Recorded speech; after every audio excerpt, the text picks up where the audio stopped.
In yesterday's video, I told you guys to go and buy Team of the Weeks at 42k. Well, they rose all the way up to 55k, and you can do the exact same thing today. So, just before the video does start, a quick little ad on a trading service I offer over on Twitch for the cheapest trading guides out there for just £4, €4, all free.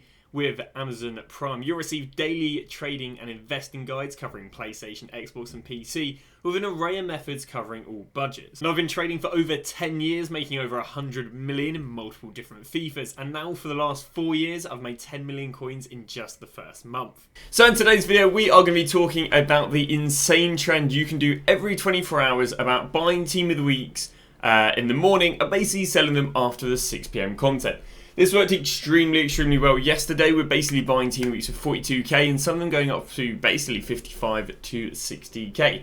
There's a few pointers you do need to make this investment, so we'll be going through them in today's video. So as you can see right here, we're just selling on our Team of the Weeks. I mean, you've got a really nice buy right here. Someone like Foden, who I managed to pick up for 45k, selling on for 70k. But yeah, I managed to go and sell the vast majority of the Team of the Weeks last night. And these, as you can see right here, are Team of the Weeks I bought for 32k, who currently are going for about, I think they're going for about 50k now, but they peaked up around about 55 to 57k yesterday. Well, because of that fluctuation, it basically allows us to go and make an investment. Now, why does this fluctuation occur? This fluctuation occurs because Team of the Weeks are needed for an SBC that is repeatable every 24 hours. Because the SBC is repeatable every 24 hours, it means when the SBC is repeatable, everyone does the SBC at the exact same time. Everyone does the SBC around about 6 to half 6. Meaning the players being used for these SBCs between 6 to half 6 absolutely skyrocket. And then after half 6, or after around about 7, 8, they kind of drop into the evening and then drop in the morning. The reason they drop in the morning is because no one's doing the SBC in the morning because everyone's doing it when it comes out initially. So what we do is we go and buy the Team Weeks in the morning and we go and sell them in the evening. So that's what today's video is going to be about, but it's not that simple. And the reason it's not that simple is because there are loads of Team Weeks who only have price ranges of about 42k.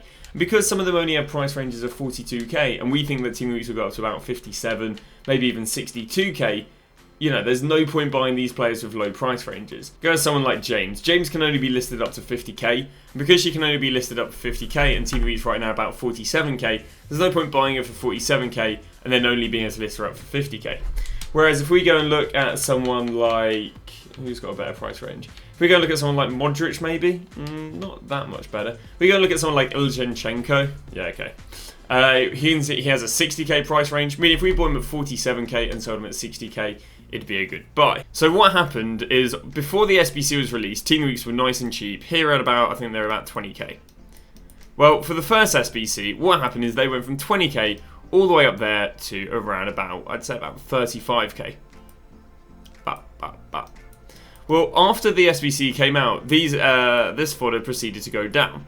The reason it went down is because the SBC is repeatable 3 times, everyone was doing it right then. But eventually the demand dropped off, meaning they went back down to 28k. Now what you'll see is the price that they dropped to is significantly more than the price they were at the beginning. But the price they dropped to is slightly less than what they rose to. So they went down to 28k. Well, the second day that they required, they then went up to about 42k. So what you can see is, even though the cards are inflated, there is still an investment on them. Because the cards go down and then they rise to even higher prices. After the cards went down to 42k, up to 42k, they then probably went back down there to maybe 35k. So again, what you'll see is every time that the card is going up, it's rising by 7k more, but it also means that the bottom is 7k more as well. And then the next time they're favourite to go up to about 50k, or next time they kind of went up to 50k. And the idea is they will keep on repeating this process all the way through to Friday after 6 PM content, unless we get a tradable Team of the Week pack. But the odds on us getting a tradable Team of the Week pack, in my opinion, is quite low. The reason it's quite low, in my opinion, is because last time they released it, or re-released the tradable Team of the Week pack, is because it expired. But this has got 6 weeks on it. On top of that, EA updated a lot of Team of the Week price ranges yesterday. And because they updated a lot of Team of the Week price ranges, it also means, in my opinion, I think it's because they're going to go, well, they're going to try and make everyone have really broad price ranges to counter the rise. The one thing I would say is EA update price ranges once a week So that potentially means that we won't see another price ranges on Team of the Weeks for another week. And because we potentially won't see price range updates on Team of the Weeks for a week, it means the pool of players people can buy with high Team of the Week price ranges is very low. So how are we going to go and source these players? Well, I've already started sourcing some of the players this morning. I think I'm showing my bids. I don't know how successful they've been. A mix of successfulness. But then we've also managed to go and pick up a few on buy nows. So how I'm picking up these players is I'm basically, I mean, Team of the Weeks right now, the going rate is, what's it going to be? The going rate is about 47k. Now, 45k will pop up, but the ones that are 45k are the ones with only 45k price ranges. Therefore, anything with a decent price range isn't popping up basically below 47. So what I'm doing is I'm putting my minimum buy now to around about 48. I'm going to put my, minimum buy now to 47. Maximum buy now to 48. The reason for that is it would be very, very difficult for you to get one of these good Team of the Weeks for less than 47. So just not to waste your time, I wouldn't even recommend looking for it. Then what you're going to do is you're going to proceed to scroll to the 59th minute, and then you're going to look for a Team of the Week with a price range that is 55k and above. Because if we go and buy at 48k and sell at 55k, that's a good enough profit. Now ideally we want an even better price range than that, but we'll take it. Then what you do is, once you think you've found a play, you don't buy them instantly. I just know this guy's got a good price range. You then press compare price. By pressing compare price, you can see what the other cards are listed for. And by seeing what these cards are listed for, you can look at their price range. So I know that he's got a 60k price range, so I don't mind paying up to 48k for him. So in McAllister, if I want to press compare price, I can see he's popping up for here for 55k, meaning I'm willing to go and pay up to 48k. Media Miner, again, I know also has a really good price range. She's got a 70k price range, you can check via compare price. So I'll go and buy her. And what you do is just keep on repeating this process over and over again until you've either got a full transfer list or you've got yourself, I mean, you can go unassigned on these if you want, but yeah, I haven't really been going unassigned just because I want open packs during Team of the Season. But yeah, basically just got to keep scrolling to the 59th minute, and eventually what will happen is you won't actually have to press compare price on players, because like what I did in this demonstration, I just bought the players instantly because I knew they had a good price range.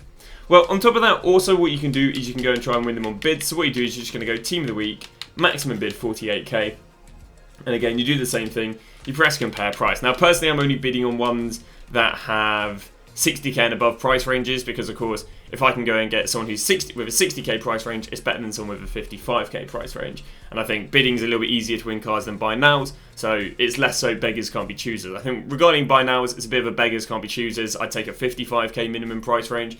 But with bidding, because it's easier to get good deals, I'd go 60k price range. That does mean if you can be arsed, you can try and source all your players via bids. But like I showed you earlier, you know, the win rate on bids isn't the best. So if you're in a hurry to buy cards, or you just can't be arsed sitting around, you just want to be using the buy now method.